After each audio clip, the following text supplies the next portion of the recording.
All right, guys, black is her. Check this out. I had a fan to ask me what YouTuber, what other automotive YouTuber that I like. And the first person I came out with, Nickraj. You see me wearing his shirt. So why do I like Nickraj? Simple. I don't think I've ever seen him advertise anything. His videos make sense. It don't sound like he's trying to sell anybody's stuff. It don't sound like he's giving off bad information. I can't really think of anything he have said that I didn't really agree with. And if it was something, it was something small. Okay. I liked the man. He seemed pretty like he know what the hell he's talking about, in other words, right?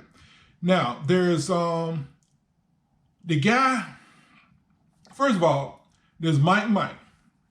I like him, except I don't like it when he's riding around with his grandmama in that hard riding ass cars.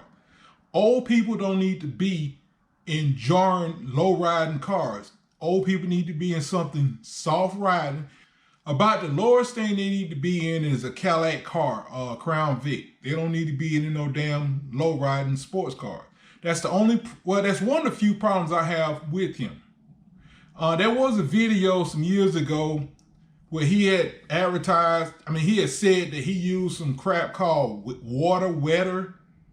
That's some bull shook, but it's not often that I hear him advertise bull stuff, right?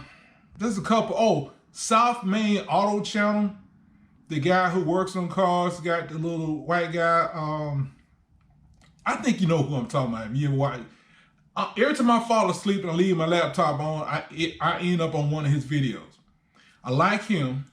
And there's a few other automotive channels I like. I forgot Booster Boys. I like Booster Boys. Well, I hate them corny names they give cars, but I like them. And I like them. Actually, I think I like him because I like him. I just like looking at him. But still like his content also. What else? Well, anyway, the thing I want to say about Mike is this. He just bought that truck, right? And it reminds me of my nephew. He wanted a police car. First of all, let's get back with Mike. I would not have bought a lowrider truck, number one. Number two, I would not bought a truck that originally had a 4.3 and somebody put a V8 in there, or if it was vice versa. I don't care. I don't want no car where somebody else has changed the motor, because there's usually some bullshit somewhere. Very seldom is not. But anyway, getting back to it, my nephew wanted to buy this Crown Vic. He asked me to go with him to look at this Crown Vic. It was an ex-police car, number one. I didn't want him to buy a police car because they tend to be ragged out. You know, if you know how to work on a car, yeah, go ahead and get one. But otherwise, you never know. I had a friend when I was younger. He bought a Crown Vic, old Crown Vic, and the damn frame was bent. Like they had jumped something and it bent the damn frame. But you couldn't really.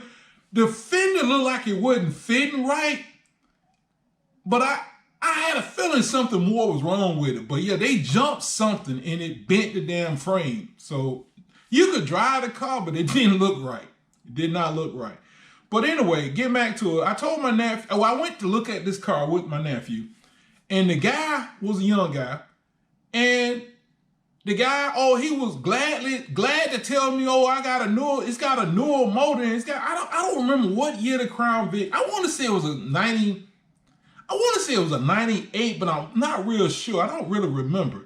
But I remember they had a newer motor in it. And there was plugs, like a temperature plug and a few other plugs that would not fit. They wasn't plugged up. And he just started bragging about, it's got a newer motor, And I'm looking at the engine, and the engine, it just didn't look right. You know, it's just like I said, when I saw it was like a temperature sensor that wasn't plugged up. And it was couple other things that weren't plugged up. And my nephew, he was so happy it had a newer engine in it. And the guy was talking about the newer engine got more power and it's fast. The car ran like crap. The car ran like it needed a tune-up. The check engine light was on. I didn't even want to drive. My nephew drove, and I'm like, you drive? I don't drive that crap. It's a piece of crap. So anyway, I told him not to buy it.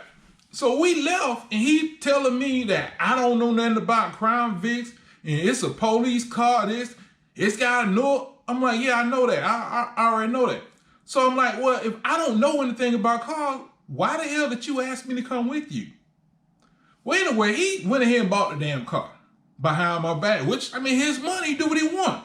And the first person, now, I don't know nothing about cars. I don't know nothing about police cars. Well, he took it to a mechanic, and the mechanic told him, it's got the wrong motor, and until you put the right motor in there, I'm not doing anything to it. So he brings it to me, want me to do it to him. I'm not touching the car. I'm not touching that car, okay? Anywho, it just, stuff that turns other people on sends me packing.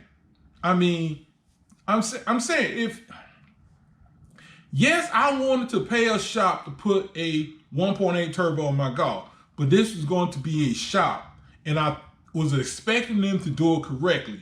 Well, I guess they figured out it was a lot more harder than they wanted to mess with. The shop turned me down. So I ended up getting the original motor put in. And it was still some bull crap because I had to take it to the Volkswagen dealership. But I believe if I had taken it to a shop that, and I hate to say this, I really hate to say this, but it's true.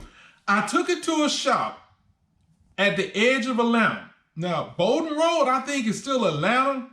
It's still Atlanta. But it was still kind of in the hood. So now, are there people in the hood that do good work? Yeah, I'm sure. But this place was not, okay?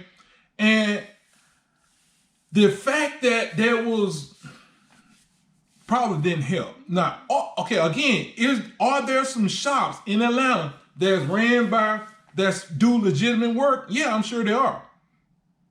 Do they work on Volkswagen Golfs? Probably less so.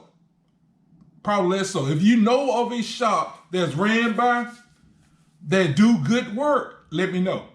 Because I haven't seen any. But anyway, getting back to it, I would not buy a car that has a swap motor in it. Now, if it was a swap motor and it was done correctly, yeah. But if it's the wrong year, some years ago I had a Mustang, and I had to change the motors in my Mustang because I had broke a piston. Broke a piston skirt. No, I wouldn't over-ribbon the engine. The damn thing just broke, started knocking one day. It ran fine, it just had a knock. And it didn't quite sound like a rod knock. But I had to drop the pan. When I dropped the pan, I found a piece of aluminum, and I realized the only thing in that aluminum would probably be the piston. Well, anyway, I went to a junkyard and bought another motor. And the first motor they gave me was that 2.3. It was a 2.3 Ford overhead cam. They gave me a 2.3 overhead cam with the damn coil packs. And I think it had dual plugs. And the guy gonna tell me, oh, all you gotta do is take the plugs off and just use one plug. Anyway, I didn't buy the motor. It was a junkyard. Tried to sell me the motor. I wouldn't take it. So he wouldn't refund my money either. That's what pissed me off. But he took probably it was a junkyard out there in Fayetteville. What was that damn place out there? R&L or M&S Auto Parts. Anyway, he wouldn't give me back my money. So he said, oh, I'll get you another motor. Well, he got me the right motor. It took him about 2 weeks, but he got it to me. And the damn motor actually ran good. It smoked some when it first started up, blue smoke, but after that it ran fine. But I'm just thinking, what would have happened if I had gotten that engine from him? It wouldn't have fit. It wouldn't have worked in the car. Yeah, it was a 2.3, but my car was 89. It came with a distributor and single plugs. But again, I don't like to buy cars that don't have the original motor. It can have an aftermarket motor. I mean, it can have a second motor or used motor. Just make sure it's the same year. I can't stand when somebody put the wrong year in there and it don't run right. But anyway, that's all I got to say on this subject. Just thought I'd let you guys know. There are some more automotive YouTubers I like. You know, I used to like that guy, Auction Rebuild. But I don't know, I haven't really watched him in a while. Just got kind of boring. Oh yeah, I like Video Bob. It got kind of boring. And I watched the video of his the other day, and it was the first time I watched one in a few months. And kind of boring. But I like him. You know, there's a couple other automotive YouTubers I like. I just can't really think of them right now. But anyway, this is Dre. Hope you enjoyed the video. If you have any questions, comments, please leave them. And y'all have a good day. Bye.